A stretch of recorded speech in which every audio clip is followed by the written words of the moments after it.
화성 연쇄살인 사건의 진범으로 밝혀진 이춘재가 오늘 재판정에 섰습니다. 자신이 저지른 8차 사건 재심의 증인으로 출석한 겁니다. 이춘재가 피고인이 아닌 증인석에 선 이유와 오늘 재판 상황을 정리합니다. 사건 오늘 함께할 두 분 모셨습니다. 백성문 변호사, 박정호 오마이뉴스 기자. 어서 오세요. 네, 안녕하세요. 네, 재심 청구인 윤석열 씨와 함께 진범인 이춘재도 34년 만에 법정에서 모습을 드러냈습니다.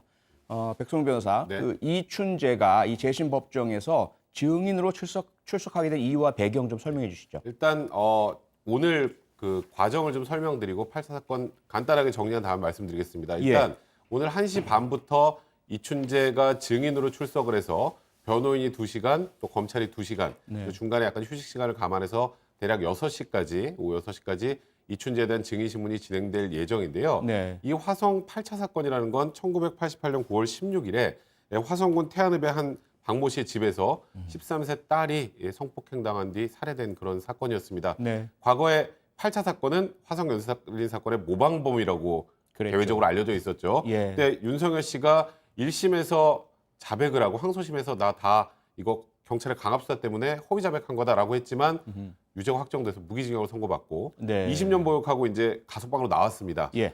그 상황에서 이제 재심이 열렸죠. 이춘재 자백으로. 네. 근데 일단은 원래 재판부는 이춘재를 증인으로 부르는 걸 좀 망설였어요. 어허. 공판 준비 기일 당시에도 박준영 변호사가 이춘재 증인 신청을 했지만 예. 일단 상황을 좀 보자라고 했는데 그 이유가 바로 지금 나오는 이유 때문입니다. 네. 30년 전에 현장에서 발견된 채모에서 DNA, 이춘재의 DNA가 나오면 끝입니다. 그냥. 그렇죠. 그죠? 그렇죠. 그런데 저 DNA가 너무 오래된 것이라 손상 소실됐고 아하. 모발이 아주 미량이라 DNA가 부족해서 일단 판단 보류, 감정 불가 결과가 나왔기 때문에 예. 그렇다면 그 당시 진범인 이춘재 입에서 그 당시의 정황을 정확하게 듣는 방법밖에 없죠. 그러다 보니까 오늘 이춘재가 증인으로 출석하게 된 겁니다. 네. 방금 들어온 속보인데요. 이춘재가 법정에서 사건 피해자들께 사죄한다, 또 마음의 안정을 찾으셨으면 한다라는 의사를 밝혔다고 하는데요. 박정우 기자, 네. 지금까지 진행된 재심 진행 상황을 좀 짚어주시죠. 네, 그러니까 1980년대 화성과 청주 지역에서 벌어진 14건의 연쇄살인 사건에 대해서 이춘재는 내가 진범이다라고 법정에서 증언을 했습니다. 예. 이렇게 이 사건, 그러니까 8차 사건 재심 9차 공판이잖아요. 네. 이 사건을 비롯해서 관련 일체를 자신이 저질렀다. 그러니까 공개 법정에서 예. 재확인한 겁니다. 그런 의미가 있고요. 그리고 이 첫 사건 발생 34년 만에 일반의 모습을 드러낸 이춘재. 그러니까 지난해 경찰 재수사가 시작된 다음에 올 것이 왔구나. 네. 그런 생각을 했다라고 당시 심경을 전했고요. 그리고 재수사 과정에서 아들과 어머니 등 가족이 생각나지 않았느냐 이런 질문에 대해서 모든 것이 다 스치듯이 지나갔다. 이렇게 얘기하기도 했습니다. 예.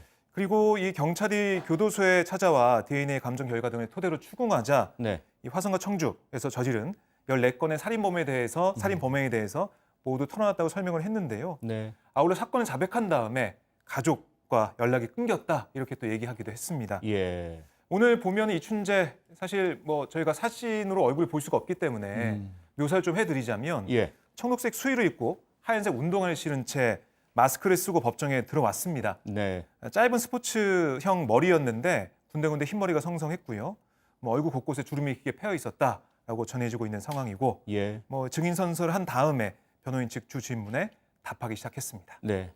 네, 이춘재가 법정에서 이번 재심과 관련된 사건을 비롯해서 화성과 청주 지역에서 벌어진 14건의 살인 사건에 대해 자신이 진범이라고 밝혔습니다.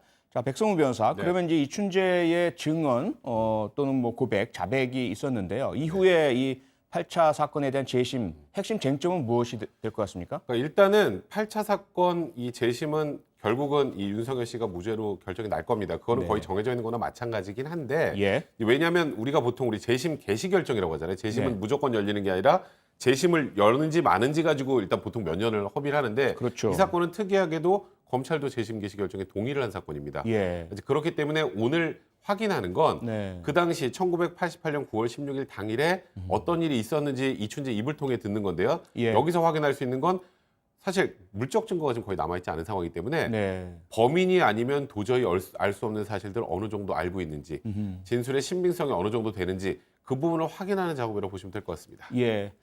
그런데 또 하나 좀 아쉬운 점이라고 할까요? 이춘재가 결국 오랜 시간이 지나서 공소시효가 도과되긴 했지만 이 연쇄살인 사건의 진범이 밝혀졌고 본인이 다 자백을 했습니다. 네. 그러면 국민들께서는 그 모습을 보고 싶으시잖아요. 법정에 맞습니다. 출두하고 진술한 모습을 보고 싶으실 텐데 네. 법원에서는 촬영 자체를 불허했다고 해요. 왜 네, 그렇습니까? 일단 두 가지 이유를 먼저 말씀드리면 첫 예. 번째 이춘재는 분명히 화성 연쇄살인의 진범이지만 네. 조금 전에 말씀하셨던 것처럼 공소시효가 다 완료됐기 때문에 예. 그래서 처벌을 못하죠. 예. 처벌을 못하니까 오늘 법정에 나온 건 피고인의 지위가 아니고 증인의 지위입니다. 예. 근데 피고인이 아니라 증인이라면 사실 피고인은 촬영 동의하십니까라고 물을 수 있는데 증인 아예 그거조차도 없습니다. 예. 네, 그러니까 네. 일단 증인이라는 점 때문에 그러고 또 하나는 이제 우리가 박근혜 전 대통령 사건 때 기억하실지 모르겠지만 네. 공판이 딱 게시되면 그때 딱 공개하고 재판 시작될 때 딱 공개 안 하죠. 그랬습니다. 예. 근데 증인이 바로 나오나요? 아니죠. 네, 게시하고 또 이후에 나오잖아요. 나중에 불러야 나오죠. 그 예. 현장에서 이춘재 모습을 게시할 때는 볼 수가 없습니다. 아하. 그렇기 때문에 어떤 방법으로도 이춘재를 공개하기가 좀 곤란한 그런 상황이었고요. 네. 하지만 이제 국민적 관심사가 굉장히 높은 사건 아니겠습니까? 그렇죠. 코로나19 때문에 굉장히 밀접 접촉이나 이런 부분들에 조심하는 그런 상황에서도 네. 지금 88석 규모의 본 법정 말고도 별개의 중개법정까지 한 곳 공개를 했습니다. 물론 사회적 거리두기는 다 지킬 수 있는 거리를 두고 그 정도로 공개할 정도로 하긴 했습니다만 이게 그 곳에 참여하신 분들은 볼 수 있을지 모르겠지만 네. 나머지 저희 일반 대중들은 아하. 이춘재 얼굴은 볼 수가 없습니다. 네. 예, 오늘 오후 이춘재 8차 사건의 범인으로 지목돼서 무기징역형을 선고받고 억울한 옥살이를 했던 윤석열 씨가 재심에 참석했습니다. 윤 씨는 취재진을 통해 이번 재심에 참석한 심경에 대해서 입을 열었습니다. 뭐 답답한 마음이죠. 뭐 이춘재 씨가 나가서 증언해 준다니까 고맙고 또한 진실 밝게 나온 거 아니겠습니까? 이춘재 씨한테 얘기를 들어보고 나중에 말씀드리겠습니다. 이춘재 씨가 어쨌든 범행 인정한다 법정에서 그랬으면 좀 기분이 어떠실 것 같으세요? 좀 고맙다고 얘기를 드리겠습니다. 하시고 싶습니다. 네, 재판부와 변호인 이번 재심에 많은 시간을 이춘재의 증언에 할애할 정도로 큰 비중을 두고 있는데요. 앞서 백성훈 변호사가 이야기를 해주셨지만 공소시효가 도과가 돼서 피고인으로는 소환할 수가 없다. 네. 근데 혹여라도 어떤 방법이라도 혹시라도 네. 이춘재를 뒤늦게라도 피고인으로 불러 세울 수 있는 그런 방법은 없나요? 정말 안타깝지만 없습니다. 네. 왜냐하면 지금 말씀하셨던 것처럼 화성 연쇄살인뿐만 아니라 청주 지역에서 발생한 사고까지 해서 총 14건의 사건들은 이미 공소시효가 완료됐는데요. 네. 근데 이렇게 물어보신 분들이 있더라고요. 최근에 아니 살인죄 공소시효 없어지지 않았느냐. 예. 공소시효가 없어졌으면 당연히 이춘재도 피고인이 돼야지라고 하시는데 이 공소시효가 없어지게 된 법률이 2015년 7월입니다. 태완이법. 우리가 일명 태완이법이라고 예. 해서 예. 이때부터 공소시효가 살인죄는 폐지가 됐는데 문제는 2015년 7월 이전에 공소시효가 완성된 사건은 사실 어쩔 수가 없어요. 그렇죠. 그렇기 때문에 지금 예를 들어서 특별법을 만든다고 하더라도 이건 또 위헌될 가능성이 높기 때문에 네. 현실적으로 이춘재가 진범인 걸 모든 국민이 알고 있습니다만 그렇죠. 이춘재가 피고인의 주위에 올라갈 수 있는 방법은 현행법상은 없습니다. 네, 윤 씨의 변호인, 이번 8차 사건의 핵심 증인으로 나선 이춘재에 대해서 무려 2시간 이상 분량의 질문을 준비했다고 합니다. 변호인이 이춘재의 입을 통해서 듣고 싶었던 이야기는 도대체 무엇이었을까요? 초동생 실종 사건 같은 경우에는 이춘재가 저지른 여러 사건 중에 시신조차도 찾지 못한 사건입니다. 그 당시 그 경찰들의 이 사체의 어떤 은닉 이런 부분에 대해서 발표가 있었음에도 불구하고 다 부정하고 있거든요. 그래서 이춘재로부터 당시 사건 상황들 그리고 그 유기했을 당시에 발견된 그 물건들에 대한 얘기, 줄넘기라든가 책가방이나 이 바지, 치마나 이런 것들. 그래서 주민이 발견한 물건들과 이춘재가 지금 오늘 질문하는 내용들의 별 차이가 없다면은 그 주민의 진술에 어떤 신빙성이 부여되는 것이고 그 진술 내용에는 경찰 그 당시 형사계장과 함께 유고를 확인했다라는 내용이 있거든요. 네. 그렇다면 사체 은닉이라는 어떤 범죄를 우리가 입증할 수 있지 않을까? 네, 재심 전문 변호사죠. 박준영 변호인, 억울하게 옥살이를 했던 윤 씨의 재심 청구와 함께 진범인 이춘재와 얽혀진 다른 사건들에 대해서도 이야기를 하고 있습니다. 밝히겠다고 하고 있는데요. 이번 증언으로 논란으로 점쳐졌던 일련의 사건들, 박종희 기자 어떻습니까? 좀 풀어낼 수 있는 실마리가 될 수 있지 않을까요? 네, 오늘 증언 내용을 또 이따가 봐야 될 것으로 보이는데요. 예.